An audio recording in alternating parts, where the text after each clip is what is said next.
Mauro César Pereira, Flamengo jogando contra o Vitória hoje com uma grande pressão, né, Mauro? Porque começou o Campeonato Brasileiro com 2 jogos, 6 pontos disputados e apenas 1 conquistado. Um Flamengo que começou o Brasileirão bem abaixo e que hoje tem um jogo, por mais que seja fora de casa, Mauro, mas onde o Flamengo é favorito e tem que vencer, né, Mauro César Pereira? Eu não acho que seja também essa pressão toda, não. Boa tarde. Eu acho que é um jogo que o Flamengo tem que buscar muita vitória, porque é um jogo contra um adversário que vem de uma goleada sofrida por Palmeiras. É um jogo fora de casa. O Flamengo tem que ganhar pontos fora de casa para compensar os que perdeu em casa para o Inter e até a derrota para o São Paulo. Evidentemente, tem que fazer alguns pontos fora para que isso... E ganhar em casa para que em algumas rodadas ele possa ser líder ou perto dos líderes ali quando os times começarem a se espalhar um pouco mais. No início fica tudo muito embolado, evidentemente. Então eu entendo que é um jogo importante, mas não é nada desesperador. O Flamengo tem um calendário bom nesse momento, porque jogou com o Inter na quarta, vai jogar agora, 6 dias depois. Ah, mas teve o Sampaio Corrêa, foi praticamente um treino. O Flamengo não teve um jogo que dele exigiu demais. Pelo contrário, o jogo de sábado ajudou e muito para alguns jogadores ganharem confiança, se soltar, né? Pedro com 2 gols, Royal com 2, que vai jogar, o Varela está machucado com 2 assistências, o Lino com 1 gol e 2 assistências, enfim, jogadores que precisavam aí de algo positivo, né? E que aproveitaram bem essa oportunidade diante de uma bela carne assada que é o time do Sampaio Corrêa.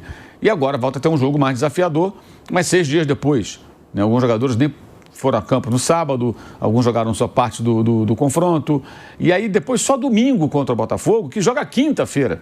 O Botafogo vai estar mais desgastado, pega o Fluminense na quinta-feira no Maracanã. E aí depois joga na quinta-feira da outra semana, daqui a 9 dias, contra o Lanús na Argentina. O Botafogo vai jogar na quarta em Potosí. O calendário do Botafogo é muito pior. Então isso até pesa, creio eu, no jogo de domingo. O Botafogo, o Martin Anselmo vai ter mais dificuldade de administrar elenco, escalar o time possível, mais forte, porque ele tem compromissos mais próximos do jogo do domingo. O Flamengo tem os jogos mais espalhados, né? Só para lembrar, o Flamengo joga terça, domingo e quinta. Botafogo joga quinta, domingo e quarta. Um tem 9 dias, outro tem 6. Para 3 jogos. Então, acho que é um momento bom até para os jogadores se recuperarem em forma, terem treinado, se apresentarem em condições melhores e buscar um resultado contra a Vitória fora de casa. É o começo de campeonato, não acho que é motivo para ficar ninguém se desesperando, achando que é o fim do mundo, nada disso. Acho que tem muito exagero aí, mas lógico que tem que buscar o resultado. O Flamengo tem que tentar vencer esse jogo e até tentar tirar proveito do momento do Vitória. O Vitória é assim impressionado. Quem toma de 5-1, como o Palmeiras goleou o time baiano, esse time vem impressionado. Porque vai jogar em casa e sua torcida quer uma resposta. A resposta é o quê? Uma vitória em cima do Flamengo, né? Então eu vejo dessa maneira. É um jogo que o Vitória, para mim, mais pressionado do que o próprio Flamengo pelo contexto do que aconteceu na semana passada. O Flamengo empatou com o Inter, não foi um bom resultado? Não, mas não é um resultado vergonhoso. Tomar de 5-1 é feio, né? Independentemente da força do Palmeiras, você vira São Paulo. Ainda mais a Vitória, que ano passado não perdeu para o Palmeiras, né? Os 2 jogos. Aí chega aqui e não perdeu para o Corinthians, empatou o Corinthians e Itaquera. Aliás, um jogo que a torcida do Corinthians vaiou bastante, esse jogo vaiou, dizem que não vai. Toda a torcida vaia. Vaiaram, só procurar aí que você vai encontrar. E dessa vez o Palmeiras amassou, né? Num 5-1 sonoro. Então acho que o Vitória ainda entra mais com a torcida mais incomodada do que o Flamengo. O Flamengo com 7-1, repito, muito fácil, um time muito fraco, o Sampaio Corrêa até meio ingênuo, mas um 7-1 sempre dá uma aliviada na barra, né? Em meio a cobranças que existem em exagero também, muito exagero, muita gente exagerada, Flamimimi está em polvorosa, e, enfim. E faz bem a diretoria do Flamengo se não der ouvidos à Flamimimi, porque ela só atrapalha, basicamente. Agora, Mauro, nem é só Flamimimi, mas pro Flamengo, tá? Que você mesmo diz que eu sou o presidente. Pro Flamengo começar um campeonato com 3 jogos sem vitória, porque aí eu coloco essa mesma ordem no fim do campeonato, quando está disputando o título, vai ser considerado um absurdo o Flamengo ter 3 jogos com nenhuma vitória. Você não acha um começo péssimo se o Flamengo não vencer hoje? Se não vencer, vai ser um começo péssimo, mas não é o fim do mundo, porque faltaram 35 rodadas. Esse é o ponto. No ano passado, eu tenho lembrado isso, A questão é a seguinte, não é passar pano nem não criticar. Tem que criticar, mas entender que toda temporada você vai ter alguma oscilação. Qualquer time vai ter uma oscilação. Não tem como. No ano passado foi muito pior do que no começo do campeonato, porque o Flamengo colocou em risco a classificação na Libertadores. Com aqueles resultados diante do Central Córdoba, derrota e empate, né? Dificuldade com a LDU, não podia perder para a LDU, lá em Quito, empatou, e depois teve que vencer o Táchira na última rodada, venceu ali apertado e quase tomou empate no final, quase foi eliminado. O que é pior, você começar mal o brasileiro, ter a chance de se recuperar, ou você jogar uma fase de grupos contra times muito inferiores e quase ser eliminado? O Flamengo quase foi eliminado na fase de grupos da Libertadores. E aí não teria sido campeão, teria ido para a Sul-Americana, né? Então, eu acho que isso acontece. A crítica pontual, óbvio, a gente criticou bastante, inclusive a atuação contra o Inter foi a pior do ano para mim. Péssima atuação, não teve nada para salvar ali. Contra o São Paulo teve bom primeiro tempo, contra o Corinthians, segundo tempo foi até melhor com um homem a menos, quase empatou, né? Uma situação muito adversa com um jogador a menos. Contra o Fluminense é um jogo bem igual, teve momentos do Fluminense, momentos do Flamengo, e poderia ter tido um outro resultado, não seria nenhum absurdo. Agora, contra o Inter foi um horror, o Internacional foi melhor que o Flamengo, até mais perigoso. O próprio técnico falou, o Flamengo esteve mais próximo da derrota do que da vitória. O técnico do Flamengo falou isso, o Felipe Luiz, depois do jogo. Então, a crítica pontual, acho que é perfeito.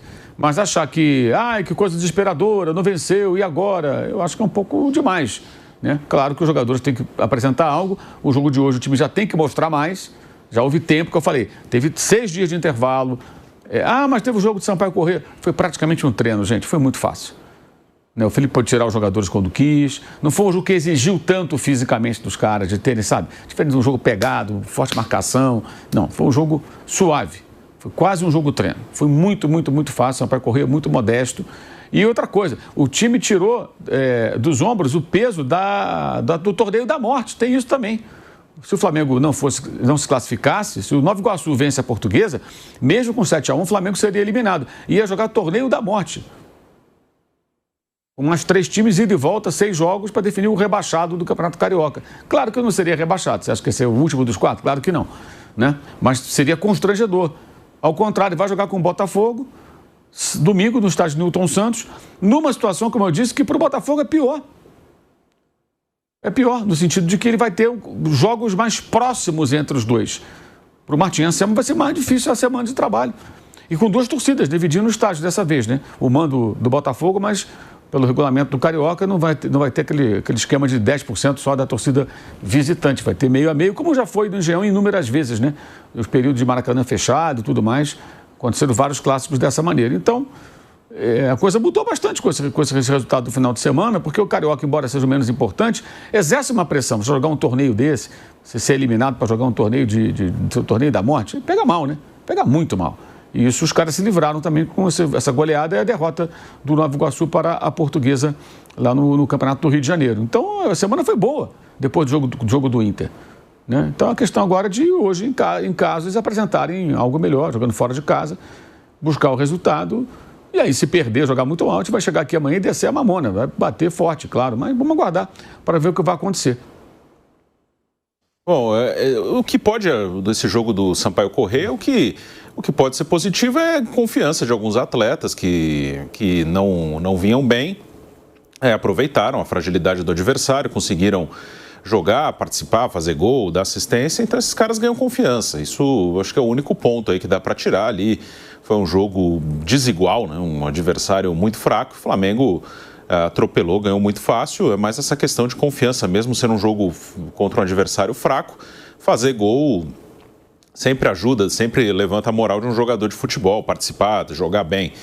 Assim, o Flamengo ele teve esse momento aí de 4 jogos sem vencer, ainda não venceu no Campeonato Brasileiro. Claro, no campeonato de pontos corridos, quanto mais rápido você reagir, pontuar, melhor. É um campeonato que o jogo de hoje vai ter um peso lá no final. Peso assim, vale igual, 3 pontos.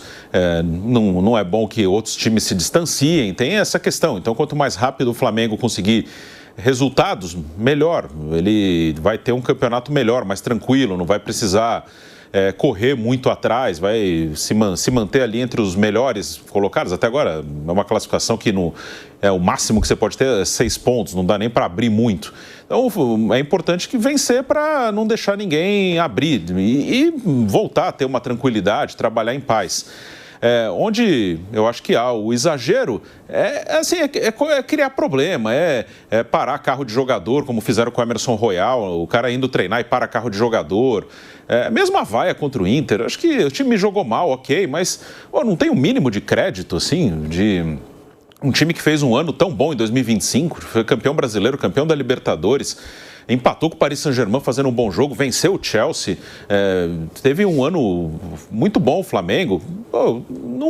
Não é toda hora que o time vai jogar bem, nenhum time do mundo joga bem sempre, vai ter momentos de baixa e no ano vai ter outros momentos. É um ano que o brasileiro já começa em janeiro, vai terminar lá em dezembro. Não é nem aquele momento de estadual, com jogos mais fracos. Então, vai ter momentos, o Flamengo terá outros momentos que ele vai ter momentos de baixa. Acho que nos últimos anos criou-se uma coisa, tanto no Flamengo quanto no Palmeiras, de que eles não podem perder, de que eles não podem jogar mal. É normal, eles vão jogar mal, eles vão perder, eles vão ter problemas, eles vão ter dificuldade, vão ter momentos de oscilação. E o Flamengo vai retomar daqui a pouco. O Flamengo, na questão física, assim como ninguém está bem, o Flamengo também não está. Vai crescendo aos pouquinhos na parte física, porque está começando a temporada. Isso acontece com todos os times. Talvez na parte aí... É um palpite, porque são seres humanos, talvez na parte até de foco eles estejam retomando também aos poucos, porque o ano passado exigiu muito de foco, de concentração, de estar mentalmente o tempo inteiro ligado, focado. Tem uma hora que o cara dá uma relaxada e não é de sacanagem, é natural, é do ser humano. Conseguiu o objetivo, agora dá uma relaxada. Foi um ano pesado aí mentalmente, dá uma relaxada aí, às vezes demora um pouquinho para retomar, que é do ser humano, é natural. O ser humano não é uma máquina automática. Não, agora vamos desligar um botão aí nas férias, um robozinho, guarda numa caixinha, põe no armário, aí quando começar de novo, tira o robozinho do armário, liga o botão ali e o cara vai estar igualzinho ele estava no fim do ano. Isso também vai retomar aos pouquinhos na temporada. Só não pode criar um terceiro problema. São problemas naturais, da parte física e talvez na parte de foco. Uma outra coisa na parte tática, que o Felipe tem toda a capacidade de ajustar o momento de um ou outro jogador. Só não pode a torcida do Flamengo, a comunidade que cerca o Flamengo, incluindo torcida, todo mundo, influenciadores, criar mais um problema, que é começar a criar um problema de jogar a confiança dos caras lá para baixo. Então, assim, acho que os caras merecem um crédito. Tá jogando mal, beleza, tamo junto, daqui a pouco vai recuperar. Vamos estar junto, vamos apoiar. Os caras, a gente sabe do que os caras são capazes, ano passado entregaram muito. Então, não precisa a própria torcida, a própria comunidade flamenguista aí criar mais um problema. Aos poucos o time vai voltar, é natural, o time é forte, o time é bom e vai retomar. E o principal destaque, da temporada passada do Flamengo, que não começou bem esse ano ainda, claro, é muito cedo, que é o Arrascaeta. Ele deu uma entrevista pro Diego Ribas, o canal do Diego Ribas lá no YouTube, são amigos, e o Arrascaeta teria dito, inclusive, que na visão dele, ele se encaixa mais com a seleção brasileira do que com a seleção uruguaia, Vamos ver aí um trecho dessa entrevista do Arrascaeta. Ele diz: pelo meu estilo de jogo, eu me encaixo mais na seleção brasileira do que na do Uruguai, pelas características de jogo que o Brasil sempre teve. O Uruguai é um time mais defensivo, aguerrido, muito contato físico, contra-ataque. A gente, quando tá lá, sofre muito. Agora com o Bielsa também. Fisicamente estou bem. Pude me preparar melhor para essa etapa. E ele continua. O Uruguai é um time mais defensivo, aguerrido, muito contato físico. E aí, no ano passado, com o Oscar Tabares, era mais difícil, pois era um jogo de contato, ida e volta. Acabava sofrendo bastante, não só eu, mas quem jogava nessa posição com as minhas características, disse o Arrascaeta. Fábio Piperno, Arrascaeta, que foi o principal jogador da América no ano passado, foi a melhor temporada do Arrascaeta, eu acho que na carreira. Tanto em número de gols, de assistências, de títulos, ele foi protagonista do Campeonato Brasileiro e da Libertadores, e agora dá essa declaração, Piperno. Você concorda que muitas vezes o Arrascaeta não rende na seleção uruguaia o que ele rende no Flamengo, e ele falando dessa semelhança de estilo de jogo dele com a seleção brasileira, Piper. Bom, Pilhado, um abraço a todos. Eu também, se fosse jogador de bola de alto nível, eu ia preferir jogar na seleção brasileira do que na seleção uruguaia, que é exatamente o que ele falou. É um time mais reativo, um time que joga mais fechado, embora o Bielsa, de alguma forma, tenha tentado mudar isso hoje. Aliás, para ser bem justo, com o Oscar Tabárez já começou isso. O Uruguai com o Tabárez, veja, na Copa de 18, o Uruguai, houve um determinado momento lá, o Uruguai acho que foi a única seleção na primeira fase da Copa de 18 a não tomar nenhum cartão amarelo. Tenho uma dúvida sobre o terceiro jogo, não sei se tomou o primeiro cartão no terceiro ou no quarto jogo. Então, era sim uma seleção que começava, que é diferente da história do futebol uruguaio, era uma seleção que, embora tivesse excelentes defensores, era uma seleção sim que começava a privilegiar um pouco mais a bola, até porque também tinha Suárez e Cavani à frente, então era uma seleção que precisava ter a bola para acionar esses dois caras. Mas eu reconheço que não é uma seleção que tenha as mesmas características, por exemplo, de Brasil e Argentina.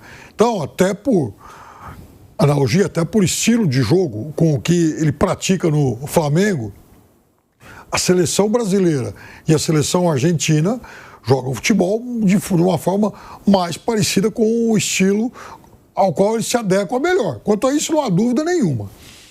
Agora, é bem verdade também que ele foi um jogador que, na seleção uruguaia, ele, em alguns momentos, não aproveitou tão bem as oportunidades que teve, especialmente nesse ciclo do Tabárez, e eu acho que na Copa de 22, aí sim, ele foi prejudicado por um técnico extremamente cabeça dura. Ali o Uruguai já não tinha um time tão bom, ali o Uruguai já não tinha os dois talentos na frente, porque Suárez e Cavani já eram claramente dois atacantes e, enfim, se despedindo da seleção uruguaia, ou quase isso. Então, o Arrascaeta merecia, naquele momento, um papel mais protagonista, e não foi isso que aconteceu. Então, eu acho que lá sim ele tinha razão em reclamar, até porque também foi a pior seleção do Uruguai nas últimas 4 Copas do Mundo. Não vamos esquecer, com o Tabárez, o Uruguai teve uma semifinal e foi quartas na Rússia em 18, perdendo para a seleção campeã do mundo. Então foi um trabalho muito bom. Agora, eu também acho que o Arrascaeta, como quase todo mundo, e eu repito toda hora isso, janeiro é o pior mês do ano para a gente avaliar futebol aqui no Brasil, porque é um mês, veja, não existe time no mundo que chega ao seu auge, à sua plenitude no primeiro mês de temporada, isso é óbvio. Então as oscilações, elas são muito mais comuns no primeiro mês do que nos outros. Então não há nenhum motivo para pânico, por exemplo. Eu acho que o Flamengo já deixou pelo caminho o único susto que ele podia ter no começo da temporada, que era ter que jogar o Torneio da Morte no Rio. Passou disso, já não tem mais esse risco. Então agora tocar a vida, o time vai naturalmente evoluir. E alguns jogadores, eles naturalmente, todo começo de ano também, eles demoram mais para entrar em forma do que outros. O Arrascaeta claramente é um desses casos. Ele vai demorar mais para entrar em forma, por exemplo, do que sei lá, um Luiz Araújo. Isso tem muito a ver com a questão física, a fisiologia mesmo do jogador.